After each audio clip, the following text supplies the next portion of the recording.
மக்களவைத் தேர்தல் வெற்றியை தொடர்ந்து கோவையில் நடைபெறவுள்ள திமுக முப்பெரும் விழா ஜூன் 15ஆம் தேதிக்கு மாற்றப்பட்டுள்ளதாக அமைச்சர் முத்துசாமி தெரிவித்துள்ளார். கோவையில் பேட்டியளித்த அவர், அதிமுகவின் கோட்டையாக இருந்த மேற்கு மண்டலம் முழுவதும் தற்போது திமுகவின் கோட்டையாக மாறியுள்ளதாக கூறினார். எங்களுடைய கட்சியினுடைய சார்பாகவோ அரசனுடைய சார்பாகவோ அல்லது அரசை பயன்படுத்தி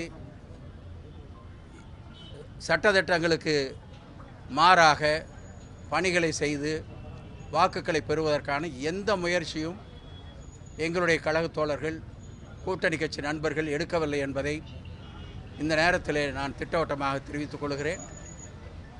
காரணம், வட மாநிலங்களிலே என்னென்ன பிரச்சனைகள் நடக்கிறது என்று தெரியும். எனவே நம்முடைய தமிழ்நாட்டிலே நம்முடைய அரசு இருந்தும், நாம் வலுவாக இருந்தும், எந்த விதமான ஒரு சின்ன அசம்பாவிதம் கூட இல்லாமல் இந்த தேர்தலை நடத்தி முடித்திருக்கிறோம். இந்த மக்கள் மிக பெருவாரியான வாக்குகளை நமக்கு கொடுத்திருக்கிறார்கள். ஒரு மாபெரும் வெற்றியாக இது அமைந்திருக்கிறது. அதற்கு நன்றி சொல்ல வேண்டும் என்பது தளபதியினுடைய எண்ணமாக இருந்தது. ஒவ்வொரு இடமாக போய் நன்றி சொல்ல வேண்டும் என்ற ஆசை அவருக்கு இருக்கிறது. ஆனால் சட்டமன்றம் துவங்குகிற காரணத்தாலும் பல்வேறு பணிகளினுடைய காரணத்தாலும் முதலிலே ஒருங்கிணைத்து ஒரு கூட்டத்தை போட்டு மக்களுக்கு நாம் நன்றியை தெரிவிக்கலாம்.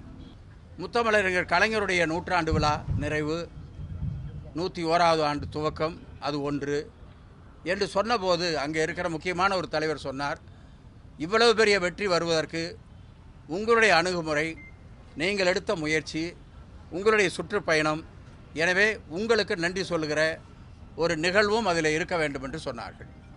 தளபதி அவர்கள் உடனே எழுந்தார், அது மட்டும் வேண்டாம், நானும் உங்களிலே ஒருவன், எனவே கழகத் தோழர்களுக்கும் தோழமை கட்சிக்கும் நன்றி சொல்வதோடு நிறுத்திவிடுங்கள், என்னுடைய பெயரை தனியாக போட்டு நீங்கள் செய்யக்கூடாது என்று எழுந்து போய்விட்டார்.